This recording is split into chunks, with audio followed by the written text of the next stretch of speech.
नमस्कार, दिशाएं प्रोग्राम में आप सभी का बहुत बहुत स्वागत है। दोस्तों, समय चल रहा है जब बहुत सारी एडमिशन के प्रोसेस चल रहे हैं।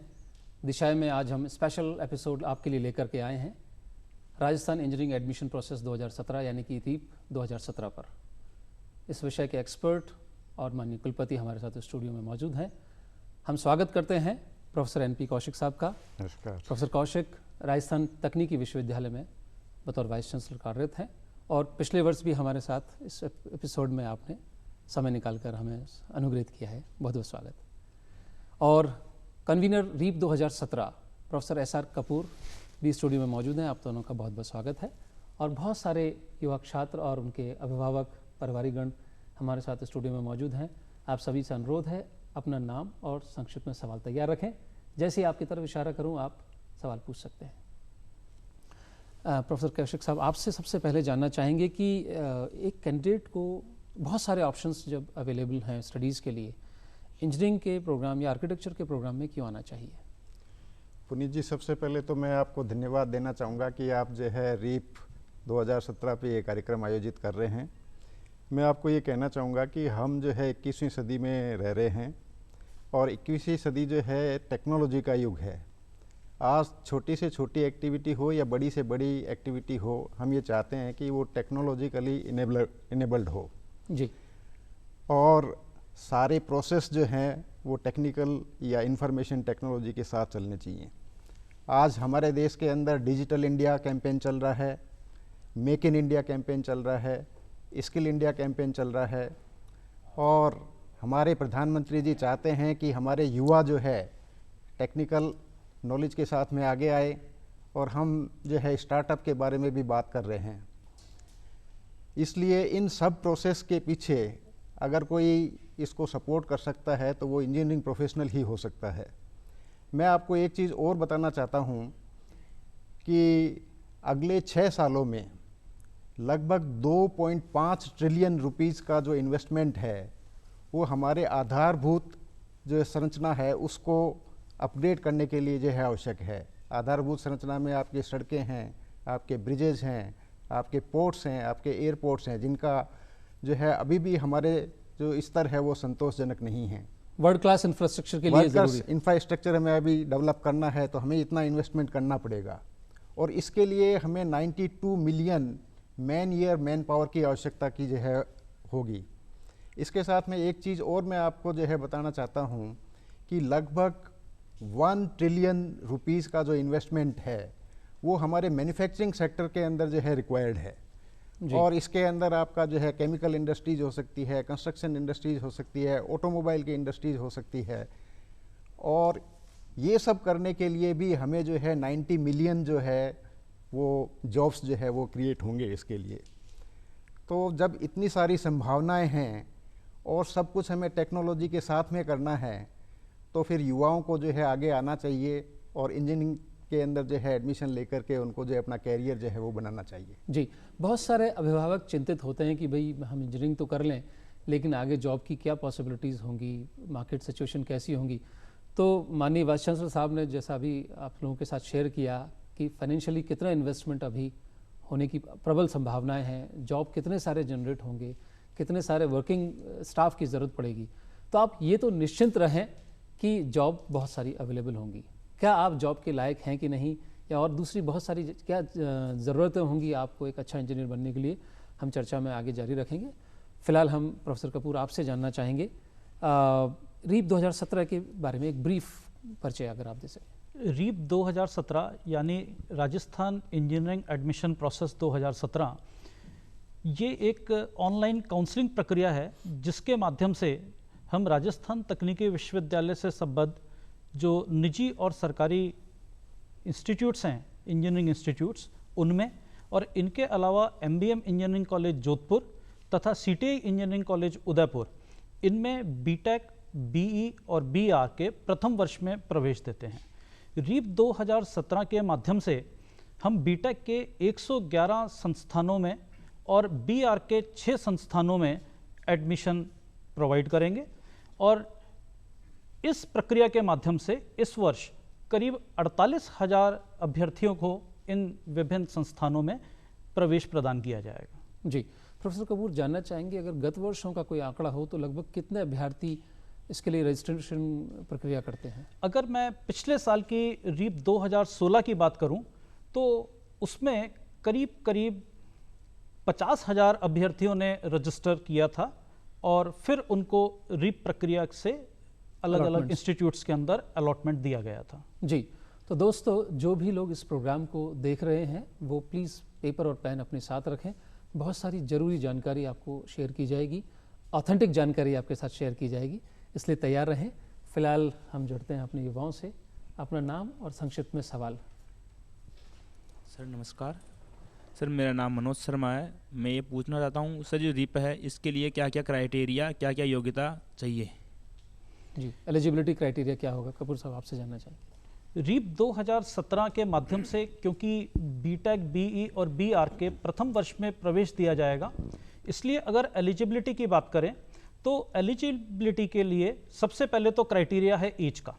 ऐसे सभी अभ्यर्थी जिन्होंने कक्षा 12 उत्तीर्ण कर ली है और उनका डेट ऑफ बर्थ 1 अक्टूबर 1992 के पश्चात है, वह सभी इस प्रवेश प्रक्रिया में पार्टिसिपेट करने के हकदार होंगे। SC, ST और साथ ही PWD वर्ग को 5 वर्ष का रिलैक्सेशन आयु के अंदर दिया जा रहा है। इसी के साथ ही जो कक्षा 12 के अंदर आपके मार्क्स हैं वो कम से कम 45% होने चाहिए, तभी आप इस प्रवेश प्रक्रिया के अंदर पात्र होंगे। SC, ST तथा OBC वर्ग के लिए जो अंक हैं उनके अंदर 5% का रिलैक्सेशन है। राजस्थान के डोमिसाइल वाले छात्र छात्राएं तथा राजस्थान के बाहर के अभ्यर्थी, दोनों ही तरह के अभ्यर्थी इस प्रवेश प्रक्रिया के माध्यम से जो अलग अलग संस्थान हैं उनके अंदर अभियांत्रिकी के अंदर प्रवेश पा सकते हैं। जी, प्रोफेसर कपूर, आपसे जानना चाहेंगे कि कोई वेबसाइट है जिस पर ये पूरी जानकारी उपलब्ध है? हमारी ऑफिशियल वेबसाइट www.rtu.ac.in/rtu/rtu-reap है। इस पर सारी ही जानकारियाँ उपलब्ध हैं, जिसमें अलग अलग जो इम्पोर्टेंट डेट्स हैं उनसे लेकर के जो ब्रोशर्स हैं वो सभी दिए गए हैं। इस वर्ष हमने अभ्यर्थियों की मदद के लिए इंग्लिश और हिंदी दोनों लैंग्वेजेस के अंदर ब्रोशर्स जारी करे हैं, ताकि जो अभ्यर्थी हैं वो भली प्रकार से जो पूरी प्रक्रिया है उसको समझ लें तथा तत्पश्चात इस प्रक्रिया के अंदर पार्टिसिपेट करें। जी जी, जैसा दोस्तों हम देख रहे हैं कि ये प्रक्रिया ऑलरेडी शुरू हो चुकी है। हम स्लाइड अभी देख पा रहे हैं, इसमें डेट्स के बारे में भी जिक्र किया गया है। तो आप सबसे पहला जो कदम आपको लेना है वो है कि आप ब्रोशर्स को डाउनलोड करें, जिस भी भाषा में आप पढ़ना चाहते हैं, और उसे प्रिंट आउट लेकर के, क्या होता है कंप्यूटर पर जब हम पढ़ते हैं तो कई बार पूरी तरीके से समझ नहीं पाते, उसे आप रीड आउट करें, उसे अंडरलाइन करें, जहाँ कन्फ्यूजन है उसे लोगों से, रेलेवेंट लोगों से चर्चा करके उसे क्लियर करें, क्योंकि ये करियर का मुद्दा है। इसमें क्लैरिटी की बहुत ज़्यादा आवश्यकता है और उसके अभाव में आपसे गलती हो सकती है। प्रोफेसर NP कौशिक साहब, आपसे जानना चाहेंगे, जैसे एलिजिबिलिटी की बात कपूर साहब ने अभी कही, वो तो रिकॉर्ड एलिजिबिलिटी की बात है, बहुत सारे पर्सनैलिटी ट्रेट्स की भी आवश्यकता होती है। वो क्वालिटीज़ या पर्सनैलिटी एट्रीब्यूट्स क्या हैं, किस तरह के बच्चों को इस स्ट्रीम में आना चाहिए? आज हमारा जिस तरह का परिवेश है और जिस तरीके से हम विकास करना चाहते हैं, तो हमें जो है जो युवा चाहिए वो बिल्कुल इनर्जेटिक होने चाहिए। उनके मन में जो है नए नए आइडियाज़ होने चाहिए, उनमें कुछ इनोवेटिव करने की जो है भावना होनी चाहिए, कुछ जो है क्रिएटिव करने का जो है एक जज्बा होना चाहिए। और केवल इनके साथ में यही नहीं है, जो भी चैलेंजेस उनके सामने आ रहे हैं, चाहे स्टडीज़ के दौरान आ रहे हों, चाहे जीवन के रोज़मर्रा की ज़िंदगी में आ रहे हों। एक छोटा सा एग्जाम्पल हो सकता है कि जैसे घर में आपके जो है कोई तस्वीर हट गई और उसको जो है कील से लगाना है। अब आप अगर किसी आउटसाइड को जो है ढूंढ रहे हो तो फिर इतना छोटा सा चैलेंज अगर आप नहीं ले सकते कील लगाने का, तो मैं आपको ये कहना चाहता हूँ कि जो है युवा ऐसे हों कि वो चैलेंजेस को ले सकें। उनके अंदर आत्मविश्वास होना चाहिए कि मैं जो है समस्या का आकलन कर सकता हूँ और उसका जो है मैं समाधान भी प्रस्तुत कर सकता हूँ। तो हमारे जो इंजीनियर्स जो बनने चाहिए उनको न केवल टेक्निकल नॉलेज होनी चाहिए, लेकिन उसके साथ में इन सब का, जिसको हम ग्रेजुएट एट्रीब्यूट्स के नाम से जो है कहते हैं, उनका भी जो है वो प्रैक्टिस होनी चाहिए। क्योंकि आज जो कंपनियां जो एम्प्लॉयमेंट देती हैं वो केवल जो है आपकी मार्कशीट नहीं देखती, लेकिन वो ये देखती हैं कि आप जो है उस कंपनी के अंदर कितना लीडरशिप और मैनेजमेंट क्वालिटीज़ को जो है एग्जिबिट कर सकते हैं। तो ये सब जो क्वालिटीज़ अगर किसी इंजीनियर के अंदर हैं तो वो निश्चित रूप से जीवन के अंदर जो है सफल इंजीनियर बन सकता है और सोसाइटी के लिए एक एसेट बन सकता है। जी, धन्यवाद कौशिक साहब। जैसा अभी सर ने बताया कि फर्स्ट इंस्टीट्यूशन घर है आपका, घर से ये सारी तैयारी शुरू होती है। पेरेंट्स को ख़ास तौर से बात ध्यान में रखनी चाहिए कि आपका वार्ड, आपका बच्चा या बच्ची किस तरह से लर्निंग में इन्वॉल्व हो रहा है। तो एक्टिविटी बेस्ड लर्निंग घर में ज़रूर हो, न केवल एक डल माध्यम हो कि वो सिर्फ बैठा रहता है, कुछ पढ़ता रहता है या सिर्फ टेलीविज़न देखता रहता है। एक्टिव होना बहुत ज़रूरी है। एक्टिव होंगे तो आपका ऑब्जर्वेशन शार्प होगा, आप प्रॉब्लम को आइडेंटिफाई कर पाएंगे और फिर उसके अलग अलग सॉल्यूशंस, पॉसिबल सॉल्यूशंस क्या हो सकते हैं वो भी कर पाएंगे। और स्किलिंग की बड़ी ज़ोरों से चर्चा है। वो स्किल सबसे पहले घर से शुरू हो रही है। आप घर में अगर आपका फ्राइंग पैन का हैंडल टूट गया है, हट गया है, तो क्या आप खुद रिपेयर कर सकते हैं? क्या ग्लू कर सकते हैं या स्क्रू कर सकते हैं? फ्यूज़ रिपेयर हो गया, एमसीबी रिपेयर करना है, आप बाहर से आप किसी व्यक्ति को बुला रहे हैं या खुद कर पा रहे हैं, तो वो ट्रेनिंग आपकी घर से शुरू होगी जो आपकी पर्सनैलिटी को एनहांस करेगी। चर्चा को आगे बढ़ाते हैं अगले सवाल की तरफ। नमस्कार सर, मेरा नाम रोहित वशिष्ठ है। मैं आपसे पूछना चाहता हूं कि ऑनलाइन फॉर्म फिलिंग का क्या प्रोसेस है? ये कपूर साहब आपसे जानना चाहिए। रीप 2017 में पूर्ण प्रक्रिया ऑनलाइन रखी गई है। इसमें सबसे पहले अभ्यर्थी को पंजीयन कराना होगा। रीप 2017 की जो हमारी ऑफिशियल वेबसाइट है उस पर जाएं, वहाँ पर आपको रजिस्ट्रेशन का लिंक मिलेगा। उस लिंक को जब आप क्लिक करेंगे तो कुछ जानकारियाँ आपसे पूछी जाएंगी। जैसे ही इन जानकारियों को आप वहाँ पर फिल करेंगे, उसके बाद में वेबसाइट के माध्यम से ही आपको 700 रुपये जो रीप की रजिस्ट्रेशन फ़ीस है वो देने के लिए कहा जाएगा। रजिस्ट्रेशन फ़ीस का पेमेंट आप ऑनलाइन कर सकेंगे। इसके लिए आप net banking, ATM, credit card तथा डेबिट कार्ड का उपयोग कर सकते हैं। जैसे ही आप ये 700 रुपये जो रजिस्ट्रेशन फ़ीस है इसको पे करेंगे, वैसे ही आप रीप 2017 के लिए रजिस्टर हो जाएंगे। एक बार ही केवल एक अभ्यर्थी को रजिस्टर होना है, मल्टीपल रजिस्ट्रेशन की इस बार कोई भी प्रोविज़न नहीं रखा गया है और इसीलिए इस बार जो रजिस्ट्रेशन प्रोसेस है वो आधार लिंक्ड है। आपको अपना आधार नंबर भी प्रोवाइड करना पड़ेगा। उस आधार नंबर को वैलिडेट करके आपकी जो पहचान है उसको सुनिश्चित किया जाएगा, तत्पश्चात ही आप रजिस्टर कर पाएंगे। एक बार जब आप रजिस्टर हो गए हैं रीप 2017 के लिए, तत्पश्चात आपके लिए विकल्प पत्र प्रस्तुत करने का एक चॉइस होगा। वो आप कभी भी विकल्प पत्र प्रस्तुत कर सकते हैं, लेकिन उसके लिए इस बार का प्रोविजन ये है कि आपको एडवांस फीस के तौर पे ऑनलाइन ही 10,000 रुपये पे करने पड़ेंगे, जो आप रीप 2017 की वेबसाइट के माध्यम से पे कर सकते हैं। ये 10,000 रुपये पार्ट ऑफ फीस है जो उनकी अल्टीमेटली कॉलेज में पे करनी है। इसको अग्रिम फीस कहा गया है।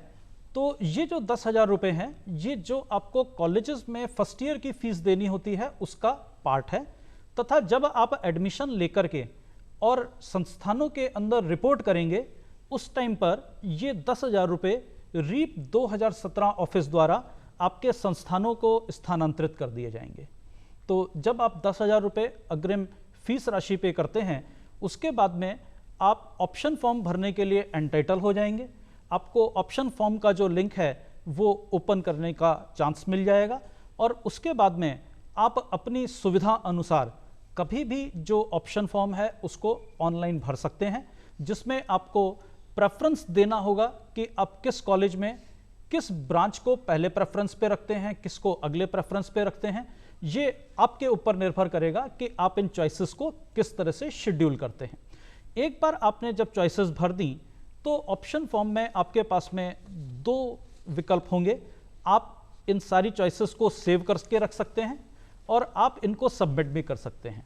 अगर एक बार आपने सबमिट कर दिया तो उसके बाद में आप इन विकल्प्स को बदल नहीं सकते हैं, लेकिन अगर आप इनको सेव करके रखते हैं तो बाद में आप अपनी प्रायोरिटी के हिसाब से इन चॉइसेस को बदल भी सकते हैं। ये विकल्प 15 जून 2017 तक आप परिवर्तित कर सकते हैं। उससे पहले अगर आपने सबमिट कर दिया है विकल्प प्रस्तुतिकरण तो बहुत अच्छा है, अगर नहीं किया गया तो इसमें घबराने की कोई बात नहीं है। लास्ट डेट पूरी होने के बाद में अपने आप ही आपके जो लास्ट फील्ड ऑप्शंस हैं उनको सबमिटेड मान लिया जाएगा और उसी के हिसाब से आपको आगे का जो अलॉटमेंट है इंस्टीट्यूट्स के अंदर वो प्रोवाइड करा जाएगा। जी प्रोफेसर कपूर, अगर कोई विद्यार्थी सबमिट नहीं कर पाता, पहली चीज़ तो क्या ये ऑटो सेव है, और अगर लास्ट डेट तक अगर वो सबमिट बटन क्लिक करना भूल जाता है तो क्या ये ऑटो सबमिट माना जाएगा? पहली बात तो मैं ये क्लियर कर दूं कि ऑटो सेव ऑप्शन नहीं है, आपको सेव करना पड़ेगा। और अगर आप सबमिट नहीं कर पाते हैं तो उस केस के अंदर जो लास्ट डेट है वो निकलते ही आपका जो लास्ट सेव्ड ऑप्शन था वो सबमिटेड मान लिया जाएगा और उसी के हिसाब से आपको आगे के जो प्रक्रिया है उसके अंदर जो आपके ऑप्शंस हैं वो मान लिए जाएंगे। जी, क्या ये पूरा प्रोसेस एक बार में ही अटेम्प्ट करना है या पार्ट में, जैसे आपने कुछ इन्फॉर्मेशन भर के सेव किया फिर उसे अगले दिन फिर कुछ अपडेशन किया, ऐसा संभव है? हाँ जी, इसमें ये बिल्कुल संभव है कि आप पूरी प्रक्रिया को एक बार में नहीं अटेम्प्ट करें तो अलग अलग चरणों में आप इसको अटेम्प्ट कर सकते हैं। जैसे एक बार में आपने रजिस्ट्रेशन करा, रजिस्ट्रेशन सक्सेसफुल होने के बाद में आप चाहें बाद में कभी भी ऑप्शन फॉर्म भरें, ऑप्शन फॉर्म को आप सेव करके रख लें। उसके बाद आपको बाद में कभी भी इसके अंदर परिवर्तन करना है तो आप अपना लॉगिन और पासवर्ड वो डाल करके इस ऑप्शन फॉर्म को एक्टिवेट कर सकते हैं, उसमें अपनी चॉइसेस देख सकते हैं और बाद में इसके अंदर परिवर्तन करके आप चाहें तो फिर से सेव करके रख लें, चाहें तो इसको सबमिट कर दें। अगर आपने सबमिट नहीं करा है तो घबराने की कोई बात नहीं है, इससे जो लास्ट सबमिटेड आपका ऑप्शन फॉर्म होगा वो लास्ट डेट के बाद में सबमिटेड मान लिया जाएगा। यानी कि सेव और एडिट दोनों ही ऑप्शंस अवेलेबल हैं। तो दोस्तों खास बात यहाँ सामने आ रही है, सबसे पहला आपको ध्यान रखना है सेव ज़रूर करना है, और अगर आप सबमिट ऑप्शन नहीं क्लिक कर पाएँ तो चिंता की कोई बात नहीं है, आखिरी तारीख पर ऑटो जो लास्ट आपने सेव किया है वो ऑटो सेव माना जाएगा। लेकिन ज़रूरी बात जो है वो आप अपना पासवर्ड, यूज़र आईडी औरों के साथ शेयर ना करें। कोई व्यक्ति हो सकता है उसके साथ छेड़छाड़ करे, आपकी चॉइस के साथ में कोई टैम्परिंग करे तो वो आपके लिए शायद अच्छा ना हो। तो ये खास ध्यान रखें कि आप सेव ज़रूर करें और अपना यूज़र आईडी, पासवर्ड औरों के साथ शेयर ना करें। अगले सवाल की तरफ बढ़ते हैं। हेलो सर, मेरा नाम प्रतिभा शर्मा है। मैं काउंसलिंग प्रोसेस की वेरियस स्टेजेस के बारे में जानना चाहती हूँ। रीप 2017 की काउंसलिंग में सबसे पहले तो आपको रजिस्ट्रेशन करना है। जैसा मैंने अभी बताया था आपको, जब आप 700 रुपये जमा करते हैं उस टाइम पर आपको एक चालान नंबर अलॉट किया जाता है। ये चालान नंबर आपको संभाल के रखना है और आगे की संपूर्ण प्रक्रिया के लिए ये आपका यूज़र आईडी होगा।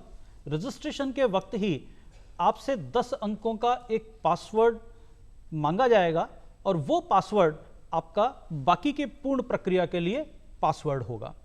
एक बार आपने रजिस्टर कर लिया उसके बाद आप ऑप्शन फॉर्म फिल करेंगे। इसके बाद में 4 अलग अलग स्टेजेस के अंदर हम इस रीप काउंसलिंग की पूरी प्रक्रिया को अंजाम देंगे।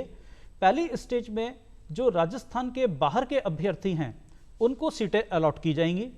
दूसरी स्टेज में जो राजस्थान राज्य के अभ्यर्थी हैं, राजस्थान का डोमिसाइल जिनके पास है, उनको सीटें अलॉट करी जाएंगी। तीसरी स्टेज के अंदर हम लोग जो राजस्थान के अभ्यर्थी हैं जिन्होंने सेकंड स्टेज के अंदर प्रवेश पाया है अलग अलग इंस्टीट्यूट्स में, उनके लिए अपवर्ड मूवमेंट का प्रोसेस चलाएंगे। और फोर्थ स्टेज के अंदर जो स्पेशल और स्पॉट राउंड है उसकी प्रक्रिया को अंजाम दिया जाएगा। फोर्थ स्टेज के अंदर यानी कि स्पॉट राउंड में हम लोग दोबारा से रजिस्ट्रेशन का विकल्प प्रस्तुत करेंगे, जिसमें जिन अभ्यर्थियों ने पहले रजिस्टर नहीं किया है उनको दोबारा से रजिस्टर करने का चांस मिलेगा। जी, अगले सवाल की तरफ बढ़ते हैं। सर, मेरा नाम दिनेश कुमार है। सर, मैं ये जानना चाहता हूँ कि रिप 2017 की मेरिट लिस्ट किस प्रकार से तैयार की जाएगी? प्रोफेसर कौशिक साहब आपसे जानना चाहेंगे ये। मैं आपको बताना चाहूँगा कि पिछले 2 साल से जो जेई की मेरिट है उसको हम जो है वरीयता दे रहे हैं और रीप 2017 में भी पहली वरीयता जो है जेई रैंक को दी जाएगी, यानी कि जिन विद्यार्थियों ने 12th पास किया है और जो एलिजिबल हैं और जिन्होंने जेई जो है एग्ज़ाम भी दिया है, तो उनकी जो भी जेई की रैंक आएगी उसके आधार पे जो है उनको जो है वरीयता क्रम में उनके ब्रांच उनकी मेरिट उस आधार पर तैयार की allot होगी। जाएगी। जी। और इसके बाद अगर सीटें रिक्त रह जाती है तो उस केस के अंदर इंजीनियरिंग ब्रांचेस के लिए जो है 12th पास जो स्टूडेंट्स हैं उनकी बोर्ड के जो मार्क्स हैं उनके आधार पे मेरिट तैयार की जाएगी।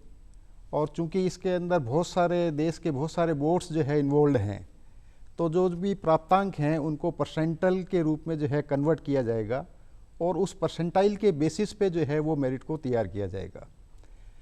As far as architecture is concern, वहाँ पे भी हम पहली वरीयता तो जो है वो जेई को ही देंगे और उसके अंदर जो उनका सेकंड पेपर जो है जो उन्होंने आर्किटेक्चर के लिए दिया है उसमें जो प्राप्तांक और उसके आधार पे जो उनकी मेरिट बनी है उसको जो है कंसिडर किया जाएगा।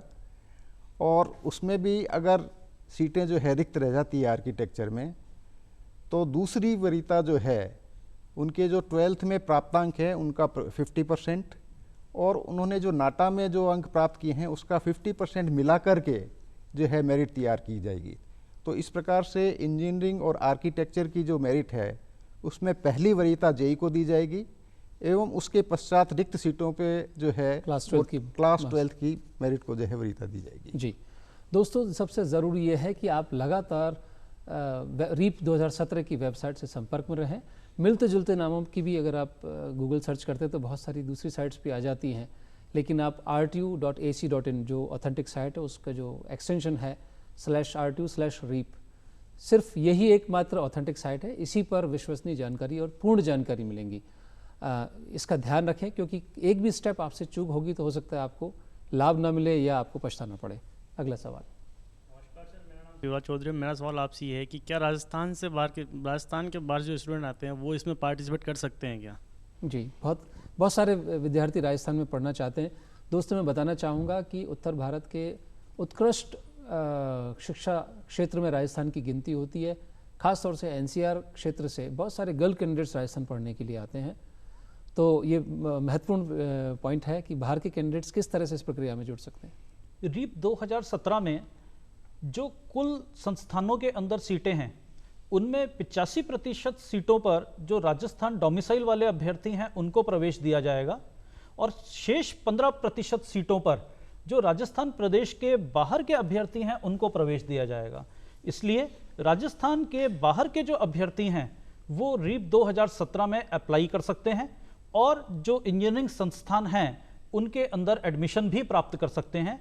और ऐसे सभी अभ्यर्थी जो राजस्थान के बाहर के प्रदेश के हैं वे इस बात को नोट कर लें कि वो रीप 2017 की प्रक्रिया में एलिजिबल हैं, इसमें पार्टिसिपेट कर सकते हैं और अगर वो इच्छुक हैं तो उनको जरूर इसमें पार्टिसिपेट करना चाहिए। जी, तो दोस्तों उन छात्रों को भी खास तौर से ध्यान रखना चाहिए। और राजस्थान प्रदेश में जो भी लोग रह रहे हैं, और होता यही है कि सब परिचित और मित्रों को एक दूसरे को फ़ोन करते ही हैं, तो आप उन्हें इस वेबसाइट के बारे में ज़रूर बताएं क्योंकि फर्स्ट हैंड इन्फॉर्मेशन वहीं से मिल पाएगी। अगला सवाल। सर, मेरा नाम रोहित मीणा है। मुझे आपके मशीन के बारे में जानना चाहता हूँ। डेट्स क्या हैं इंपॉर्टेंट, यही जानना चाहते हैं? हाँ जी, कपूर साहब आपसे जानना चाहेंगे। रीप 2017 की प्रक्रिया 15 मई 2017 से शुरू हो चुकी है। अब से लेकर के 10 जून 2017 तक हम लोग जो रजिस्ट्रेशन और एडवांस्ड फीस है उसके लिए परमिशन देंगे। तत्पश्चात 15 जून 2017 तक सभी अभ्यर्थी रजिस्ट्रेशन और ऑप्शन फॉर्म भर सकेंगे। उसके बाद में ये जो रजिस्ट्रेशन की प्रक्रिया है और ऑनलाइन ऑप्शन फॉर्म भरने की प्रक्रिया है ये रोक दी जाएगी और उसके बाद कोई भी रजिस्ट्रेशन अलाउ नहीं करे जाएंगे। उसके बाद अगर अभ्यर्थी चाहेंगे तो वह केवल स्पॉट राउंड में ही रजिस्टर हो पाएंगे। जी, लेकिन स्पॉट राउंड के भरोसे ना रहे हैं क्योंकि आपको बहुत सारे जो क्राइटेरियाज हैं या आपकी सिलेक्शन चॉइस है वो तब तक फिल हो सकती है। तो आप इसी वक्त तैयार हो जाएं और इस प्रक्रिया में जुड़ जाएं। फिलहाल अगला सवाल। नमस्कार सर, मेरा नाम विकास कुमार मीना है। मेरा सवाल है कि ब्रांच और कॉलेज ब्रांच का चयन कैसे किया किस जाता तरह से किया जाए? सबसे महत्वपूर्ण सवाल है। हमारे मन में बहुत सारी चीज़ें होती हैं लेकिन दुविधाएं भी काफ़ी होती हैं। कौशिक साहब, इस पर आप कुछ प्रकाश डालें प्लीज़। विकास जी, आपने इस रीप 2017 की जो प्रक्रिया है उसका बहुत महत्वपूर्ण सवाल जो है आपने पूछा है, क्योंकि ये वो स्टेज है जहाँ पे एक विद्यार्थी जो है अपने इंजीनियरिंग का कैरियर जो है वो डिसाइड कर रहा है। उसको ये डिसाइड करना है कि उसको किस इंजीनियरिंग ब्रांच में जो है स्टडी करनी है और उसको किस कॉलेज में जाकर के जो है अपना अध्ययन करना है, क्योंकि यही ये चीज़ें जो है वो आपके कैरियर को डिसाइड करेगी। और अगर यहाँ पे आपने सही निर्णय ले लिया तो आप जो है जीवन भर आगे अच्छे उससे चलते रहेंगे। लेकिन अगर यहाँ कोई ऐसी आपसे जो है गलती हो गई कॉलेज चयन में या ब्रांच चयन में, तो हो सकता है फिर हमेशा आपको इस बात का पछतावा रहे कि जो है मैंने जब फार्म भरा था उस समय मैंने ये गलती नहीं की होती तो जो है अच्छा रहता। अब इसमें आपने दो चीज़ें जो है बताई हैं, पहला है ब्रांच का और दूसरा है कॉलेज का। तो जहाँ तक ब्रांच का सवाल है, मैं ये समझता हूँ कि जब बच्चा जो है बड़ा होता है, फर्स्ट क्लास सेकंड क्लास से लेकर के कुछ ना कुछ उसकी जो रुचियाँ हैं वो उस दौरान जो है डेवलप होती हैं, और 12th तक आते आते वो इतना परिपक्व तो हो ही जाता है कि उसको जो है ये लगता है कि मुझे जो है इस क्षेत्र के अंदर जाना चाहिए। हो सकता है कि किसी की चॉइस हो कि मेरे को तो इलेक्ट्रॉनिक्स में ही जो है आगे स्टडी करनी है, क्योंकि वो पूरे परिवेश में जो है जो चीज़ें देखता है, चाहे वो इलेक्ट्रॉनिक्स से रिलेटेड हो या कंप्यूटर से रिलेटेड हो या हो सकता है सिविल इंजीनियरिंग से रिलेटेड चीज़ें जो है वो देखता है, सड़क देखता है, ब्रिजेज के बनने की प्रक्रिया देखता है। तो इस आधार पे उसके मन के अंदर जो है ये एक मानस बनता है कि मेरे को किस इंजीनियरिंग क्षेत्र के अंदर जाना है। और दूसरा इसके बारे में जो है आप अपने आसपास में जो भी आपको गाइड कर सकते हैं, आपके पेरेंट्स आपको गाइड कर सकते हैं, आपके रिलेटिव गाइड कर सकते हैं, हो सकता है आपके जो टीचर रहे हैं वो आपको गाइड कर सकते हैं कि आज के वातावरण के अंदर या आज के परिवेश में कौन सी ब्रांच जो है रिलेटिवली अच्छी चल रही है या किसका जो है ज़्यादा स्कोप है। तो इन सब चीज़ों को ध्यान में रखते हुए जो है आप जो है ब्रांच का चयन कर सकते हैं। और दूसरा जो पहलू है वो कॉलेज चयन का पहलू है, और ये भी बहुत महत्वपूर्ण पहलू है क्योंकि ये पहलू आपकी मेरिट के साथ भी रिलेटेड है। कई बार ऐसा होता है कि हम बिना सोचे समझे जो है कॉलेज को जो है सेलेक्ट कर लेते हैं। कई बार चयन का जो वो जो है बैकग्राउंड होता है वो ये होता है कि मेरे को घर से दूर नहीं जाना। आपकी मेरिट बहुत अच्छी है लेकिन आप अलवर के हो तो आप अलवर में ही रहना चाहते हो। अच्छा जो कॉलेज है वो चाहे RTU कोटा का हो या MBM इंजीनियरिंग कॉलेज जोधपुर का हो, तो उसको आप ऑप्ट नहीं करना चाहते। तो आपको ये बहुत क्रिटिकल एनालिसिस करना पड़ेगा कि जो है कॉलेज को कैसे चयन करें। और जहाँ तक कॉलेज के बारे में जानकारी का सवाल है, तो आजकल बहुत सारे जो है आपके इंफॉर्मेशन टेक्नोलॉजी के माध्यम हैं, आप घर बैठे जो है जानकारी प्राप्त कर सकते हैं, क्योंकि सब ने अपनी वेबसाइट्स जो है वो डेवलप की हुई है, उस पर बहुत सारी सूचनाएं उपलब्ध होती हैं। तो प्रथम जानकारी आपने वहाँ से प्राप्त कर ली, लेकिन हो सकता है आपको उससे संतुष्टि नहीं हो कि ये जो जानकारियाँ जो है वो डिस्प्ले की हुई हैं वो सही है या नहीं है। तो आप जो है व्यक्तिगत रूप से जाइए, कॉलेज के अंदर संपर्क कीजिए, वहाँ जो है फैकल्टी से मिलिए और वहाँ पे किस तरह की सुविधाएं जो है उन्होंने डेवलप कर रखी है, किस तरह की लैब्स हैं, फैकल्टी की जो है उसका लेवल क्या है, और आपके पढ़ाई के अलावा और दूसरी सुविधाएं क्या है, ये सारी सुविधाएं आप वहाँ जाकर के व्यक्तिगत रूप से जो है देख सकते हैं। और मेरे ख्याल से क्योंकि जब ये एडमिशन का प्रोसेस चलता है तो इंस्टीट्यूट्स जो है मतलब किसी को मना नहीं करते, उल्टा वो इनवाइट करते हैं कि भी आप हमारे यहाँ आइए और देखिए कि हमारी किस तरह की सुविधाएं हैं। तो ये सारा जो है आप जो है थोड़ा सा इसका क्रिटिकली एनालिसिस करें और उसके बाद ही ब्रांच और उसका जो है कॉलेज का चयन करें। इसमें एक बात और महत्वपूर्ण है, जैसे कि कपूर साहब ने बताया कि ये विंडो जो है वो आपके 10 जून तक ओपन है, यानी कि आपने 15 मई से शुरू किया और जिस दिन आप जो है 10,000 रुपये जमा करा देते हो आपके लिए जो है चॉइस भरने का जो है ऑप्शन खुला होता है। और ये भी आपने सुन लिया कि जो है ऑप्शंस जो है वो आप सेव कर सकते हो, ज़रूरी नहीं है कि उसी दिन आप उसको जो है सबमिट करें। तो आप एक कॉपी पेन लीजिए, एक तरफ जो है आप जो है ब्रांचेज की लिस्ट बनाइए, एक तरफ जो है इंस्टीट्यूट की लिस्ट बनाइए, और उसमें फिर जो है आप 1 बाय 1 ये देखिए कि आपने फर्स्ट प्रेफरेंस जो है इलेक्ट्रिकल इंजीनियरिंग को दिया है, तो इलेक्ट्रिकल इंजीनियरिंग ब्रांच जो है फिर आप किस जो है कॉलेज में जो है देना चाहते हैं उसको उस ऑर्डर के अंदर लिखिए। तो इस प्रकार से एक जो है आप फॉर्मेट बनाइए और उसको जो है लिख के अपने पास रखिए, आप उसको सेव कर लीजिए। फिर आपको लगता है कि आपने और कहीं से सूचनाएं एकत्रित की और अब आपको लगता है कि मैं थोड़ा सा चॉइसेस को जो है चेंज करना चाहता हूँ, तो फिर आप उसका जो है परिवर्तन जो है कर सकते हैं।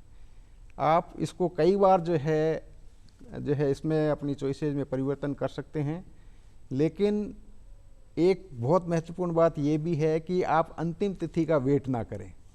आप ये सारी प्रक्रियाएं जो है गंभीरता से करें, धैर्य से करें, लेकिन अंतिम डेट का वेट किए बिना जो है एक अंतिम निर्णय ले लें।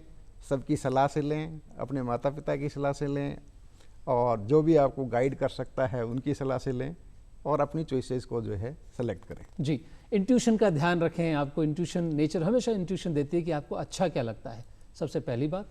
दूसरी बात, आसपास के कॉलेजेस, अच्छे इंस्टीट्यूशंस में जाएं, पहले होमवर्क वेबसाइट पर करके जाएं, फिर इंस्टीट्यूशन में विजिट करें, लेबोरेटरीज, फैकल्टी मेंबर्स, जो स्टूडेंट्स वहाँ से पास आउट हो चुके हैं उनसे मिलें, प्लेसमेंट ट्रैक देखें। बहुत सारी इन्फॉर्मेशन इंस्टीट्यूशन में ऑलरेडी ब्रोशर के फॉर्म में अवेलेबल होती है। उसके बाद घर पर एक पेपर पर ब्रांच और कॉलेज दोनों के कॉम्बिनेशन बनाएं, एक दिन छोड़ दीजिए उसे, क्योंकि आफ्टर थॉट आता ही है। 2-3 बार इस तरह से करें, फिर आप ऑनलाइन को अटेम्प्ट करें, निश्चित तौर पर आपको एक अच्छा निर्णय लेने में मदद मिलेगी। फिलहाल अगले सवाल की तरफ बढ़ते हैं। नमस्कार सर, मेरा नाम लोकेश चौधरी है। मैं आपसे ये क्वेश्चन करना चाहता हूँ कि हमें ऑनलाइन फॉर्म भरते समय क्या क्या सावधानियाँ बरतनी चाहिए सर? जी, कपूर साहब आपसे जानना चाहेंगे। ऑनलाइन फॉर्म भरते वक्त कुछ चीज़ों की हमें पहले से जानकारी होनी चाहिए, और जो मुख्य सावधानियां हैं वो हमें इस प्रकार लेनी चाहिए कि ऑनलाइन प्रक्रिया को अटेम्प्ट करने से पहले सबसे पहले जो ब्रोशर्स अवेलेबल हैं उनकी जानकारी कर लें, उनको पढ़ लें। इससे पूरी प्रक्रिया को समझने में हमें बहुत मदद मिलेगी। दूसरी इम्पॉर्टेंट बात यह है कि जब आप ऑनलाइन प्रक्रिया के लिए पार्टिसिपेट करें तो उससे पहले अपनी एज, एजुकेशनल क्वालिफिकेशन, इन सब की जो एलिजिबिलिटी है उसको चेक कर लें, क्योंकि बहुत बार ऐसा होता है कि अभ्यर्थी बिना कुछ सोचे, बिना अपनी एलिजिबिलिटी चेक करे 700 रुपये का पेमेंट कर देते हैं रजिस्ट्रेशन के लिए, और बाद में ये कहते हैं कि सर मुझे पता लगा नहीं था पहले और मैं तो एलिजिबल नहीं हूँ। ऐसे केस में हम उनकी मदद नहीं कर पाएंगे। तो आप पहले अपनी एलिजिबिलिटी चेक करें और उसके बाद ही ऑनलाइन प्रक्रिया के अंदर आप पार्टिसिपेट करें। तीसरी महत्वपूर्ण बात यह है कि आप किसी भी मिडल मैन के चक्कर में नहीं पड़ें। आप ये जो पूरा प्रोसेस है इसको खुद अपने आप से करें, और यही बहुत ही सरल प्रक्रिया है जिसके अंदर हर स्टेज पर आपको इंस्ट्रक्शंस मिल रहे हैं। आपको जो फॉर्म है उसके अंदर हर स्टेज के ऊपर गाइड करने के लिए बाईलैंग्वेज, हिंदी और इंग्लिश दोनों लैंग्वेजेस के अंदर जो है इंस्ट्रक्शंस हैं। तो आप बड़े आराम से इसको संपादित कर सकते हैं पूरी प्रक्रिया को। एक और इम्पॉर्टेंट बात यह है, आप अपना लॉगिन आईडी और पासवर्ड किसी से शेयर नहीं करें, क्योंकि हम किसी और से अगर लॉगिन आईडी शेयर कर देते हैं तो उस केस में ऐसा बहुत ही संभव है कि सामने वाला व्यक्ति आपकी किसी चॉइस को चेंज कर दे। तो इससे होने वाले किसी भी नुकसान के बारे में फिर रीप ऑफिस जिम्मेदार नहीं होगा। इसलिए आपसे अपील है कि इस पूरी प्रक्रिया में अपना जो लॉगिन आईडी और पासवर्ड है वो बहुत ही संभाल के अपने पास रखें। एक और बात इसके अंदर मैं कहना चाहूँगा, इस प्रक्रिया के अंदर आपसे आपका ईमेल आईडी और मोबाइल नंबर मांगा जाएगा। आप प्रक्रिया चालू करने से पहले ही अपना जो ईमेल आईडी और मोबाइल नंबर है उसको निश्चित कर लें, और इस प्रक्रिया के दौरान उसको नहीं बदलें, क्योंकि रीप ऑफिस से जितना भी संव्यवहार और कॉरेस्पॉन्डेंस आपको प्राप्त होगा वो इस ईमेल आईडी और मोबाइल नंबर पर ही प्राप्त होगा। इसलिए ये आपको बड़े ध्यान से वहाँ पर रीप के फॉर्म के अंदर भरने चाहिए। इसके अलावा ये मान के चलते हैं हम कि त्रुटि करना मानव स्वभाव है, तो अलग अलग स्टेजेस पर अगर आप किसी भी प्रकार की जानकारी को गलत भर देते हैं तो उसको करेक्ट करने के लिए प्रोसीजर है। आप इसको खुद भी करेक्ट कर सकते हैं, और कुछ ऐसा डाटा है जो आप नहीं करेक्ट कर पाएंगे, तो अगर आपको पता लगता है कि उस डाटा में कोई गलती हो गई है तो आप रीप ऑफिस को तुरंत सूचित करें। हम आपकी पूरी तरह से मदद करेंगे, और हम ये चाहेंगे कि किसी भी अभ्यर्थी को गलत डाटा की वजह से परेशानी का सामना नहीं करना पड़े। हम आपकी मदद के लिए हर समय उपलब्ध हैं। आप हमसे संपर्क करें और हम आपकी हर तरह से पूरी मदद करने के लिए तत्पर हैं। जी, धन्यवाद प्रोफेसर कपूर। जैसा अभी professor SR. Kapoor, convener REAP 2017 ने बताया, इतनी सुगम और सरल व्यवस्था की गई है। सबसे कीवर्ड है, आप ब्रोशर को पूरा पढ़िए, और कहीं कोई इंटरप्रिटेशन आपकी समझ में नहीं आता है तो एक दूसरे से डिस्कस करके उसे समझिए। वेबसाइट के लगातार संपर्क में रहिए, और दिक्कत अगर कोई आ रही है तो रीप ऑफिस को आप अप्रोच भी कर सकते हैं। हम अगले सवाल की तरफ बढ़ते हैं। नमस्ते सर, मेरा नाम अंकित शर्मा है।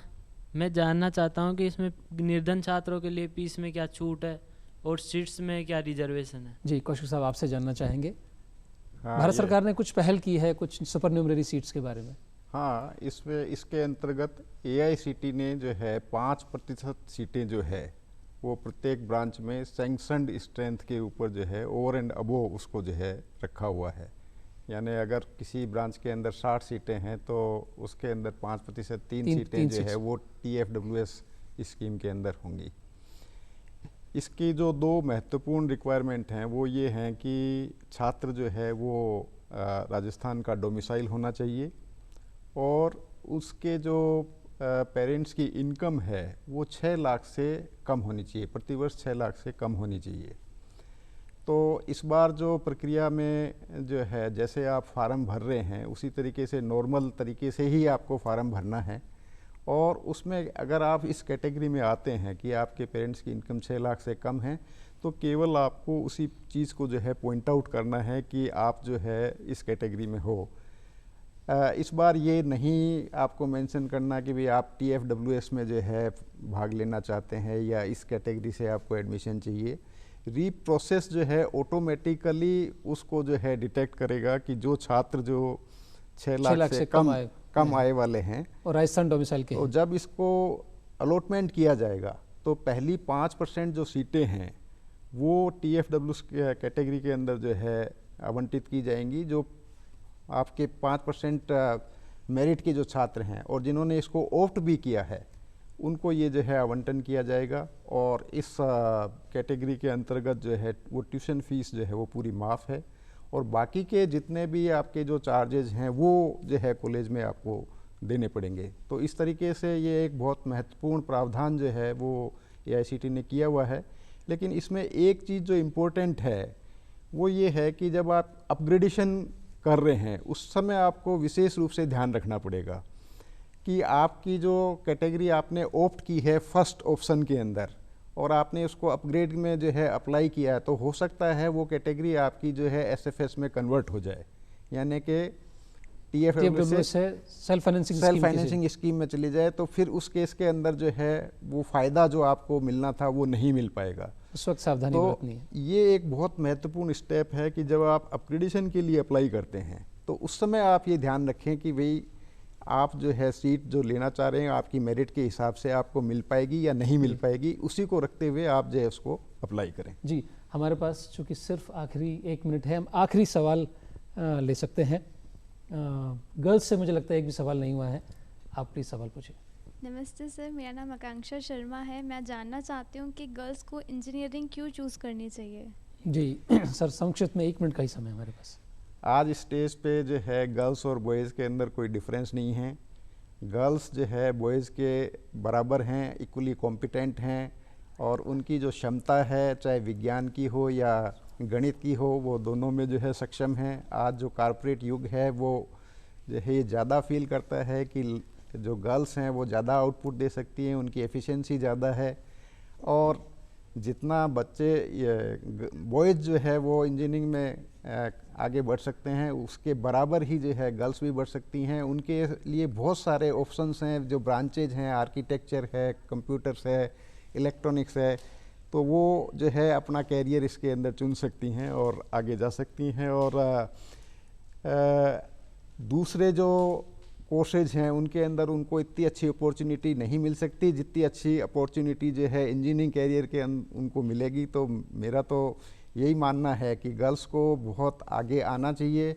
और गवर्नमेंट कॉलेजेस में एक प्रावधान ये भी है कि 25% जो है इसमें रिजर्वेशन भी रखा गया है, और अब ये धीरे धीरे जो बढ़ रहा है। और हम इस प्रोग्राम के माध्यम से भी गर्ल्स को ये एड्रेस करना चाहते हैं कि आप जो है इंजीनियरिंग के क्षेत्र में आइए और एक अच्छा कैरियर बनाइए। जी, एक आखिरी सवाल, महेंद्र आप कुछ सवाल पूछ रहे थे। नमस्कार सर मैं पूछना चाहता हूं कि अगर किसी स्टूडेंट को कोई समस्या है तो उसके लिए कोई ईमेल आईडी या हेल्पलाइन नंबर्स है क्या? बहुत ज़रूरी सवाल है कपूर साहब, आपसे रीप 2017 के लिए हमने एक ईमेल आईडी बच्चों की सुविधा के लिए उपलब्ध करा रखी है, जो आपको स्क्रीन पर दिख रही होगी, helprep17@rtu.ac.in। इस पर बच्चे जब भी कोई परेशानी हो आप हमें ईमेल करें, आपको तुरंत इस पर उत्तर मिलेगा। इसके अलावा हमने 3 हेल्पलाइन नंबर्स भी जारी करे हुए हैं जिनको आप स्क्रीन पर देख सकते हैं। पहला नंबर है 2473862, दूसरा 2473012 और तीसरा नंबर है 2473941। ये सारे नंबर 10 बजे से लेकर के सवेरे 10 बजे से शाम को 5 बजे तक कार्यरत रहेंगे। किसी भी अभ्यर्थी को किसी भी प्रकार की अगर रीप की प्रक्रिया से रिलेटेड प्रॉब्लम है तो वो इन पर संपर्क करके और उसका समुचित निदान पा सकता है। जी, धन्यवाद प्रोफेसर कपूर। दोस्तों, रीप 2017 की प्रक्रिया के बारे में हमने विस्तार से जानकारी अभी दोनों गेस्ट से प्राप्त की है। फिर भी आप ये पहली प्राइमा फेसिया जो सूचना होती है, ऑथेंटिक सूचना आपको दी गई है, लेकिन आप सबसे पहले वेबसाइट जाएं, वहाँ से ब्रोशर्स को डाउनलोड करें, पूरे डिटेल में ब्रोशर्स को पढ़ें। कहीं कोई बात समझ में नहीं आ रही है तो उसे पॉइंट आउट करें और आसपास के जो भी इंस्टीट्यूशंस हैं वहाँ जा कर के लोगों से मिलें। Institutions, laboratories, faculty members, library, computer centre, जो बच्चे पढ़ रहे हैं, जो बच्चे पढ़ चुके हैं, उनसे मिलें। और आपका भविष्य सिर्फ और सिर्फ आपके अपने हाथ में है। आप अपने पास जितनी जानकारी एकत्रित करेंगे, कन्फ्यूजन्स को क्लियर करेंगे, वही आपके लिए मदद साबित होगी। उम्मीद करते हैं दूरदर्शन का ये विशेष प्रसारण रीप 2017 पर आपको पसंद आएगा और आपके लिए मददगार साबित होगा। हम दोनों गेस्ट का बहुत बहुत धन्यवाद करते हैं कि आप दोनों कोटा से ऑल द वे स्पेशली इस प्रोग्राम के लिए आए, और तमाम युवा साथियों का भी बहुत बहुत धन्यवाद इस प्रोग्राम में शिरकत करने के लिए। आज के लिए बस इतना ही। अगले हफ्ते नए विषय, नए एक्सपर्ट के साथ फिर मिलेंगे। तब तक के लिए नमस्कार।